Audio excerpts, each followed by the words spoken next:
Hi friends, Gujarati ફૂડીમાં તમારું સ્વાગત છે.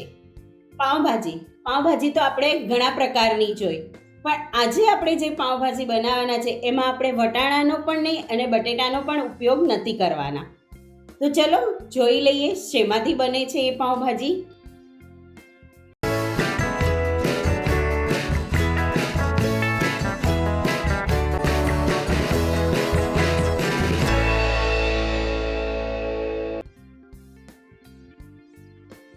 એના માટે આપણને સૌથી પહેલાં જોઈશે 1 કપ દૂધીને અહીંયા મેં છોલી અને મોટા ટુકડા કરી લીધા છે. હવે એમાં આપણે અડધો ગ્લાસ જેટલું પાણી એડ કરીએ છીએ અને 3 સીટી કરી લઈએ છીએ.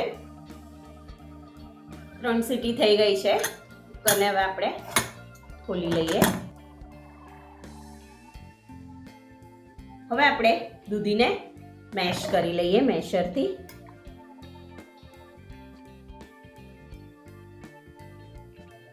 હવે આપણે ભાજીને વઘારી લઈએ. અહીંયા આપણે 2 ચમચી તેલ લઈએ છે. 2 ચમચી આપણે બટર લઈએ છે.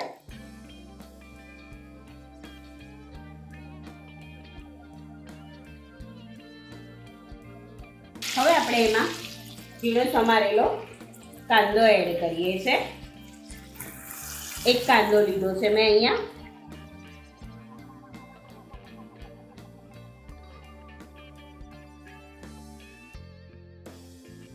કાંદાને 1-8 મિનિટ માટે આપણે સાતળી લઈએ છે.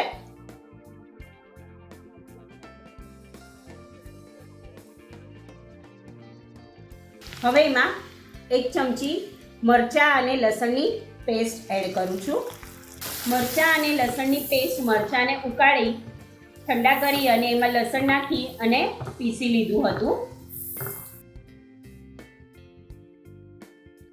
હવે આપણે ટમેટા એડ કરીએ છીએ. અહીંયા મેં 1 ઝીણું સમારેલું ટમેટું લીધું છે. 1 ઝીણું સમારેલું કેપ્સિકમ લઈએ છે.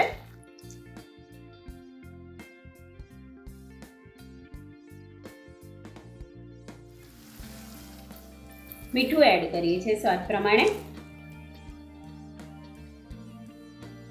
1 ચમચી કાશ્મીરી લાલ મરચું એડ કરીએ છીએ. 5 ચમચી હળદર એડ કરીએ છીએ. અડધી ચમચી ધાણા જીરું એડ કરીએ છીએ.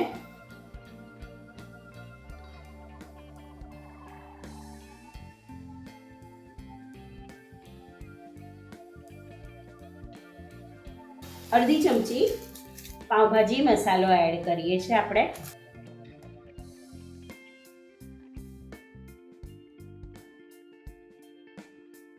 મિક્સ કરી લઈએ.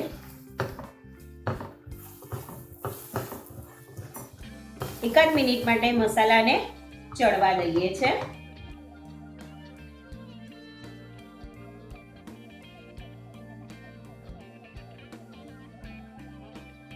થોડું પાણી એડ કરીએ છે જેથી કરીને મસાલા બળી ન જાય. આપણે જે દૂધી મેશ કરી હતી એ એડ કરીએ છે.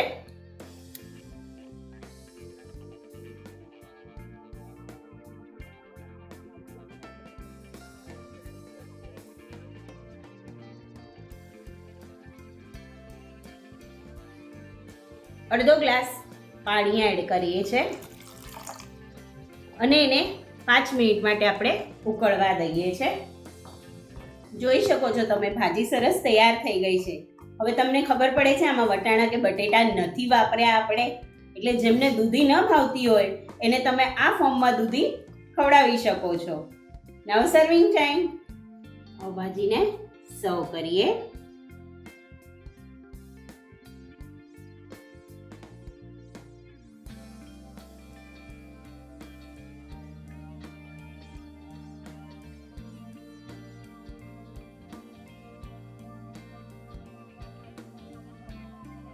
ઉપરથી થોડી કોથમીર એડ કરીએ છે.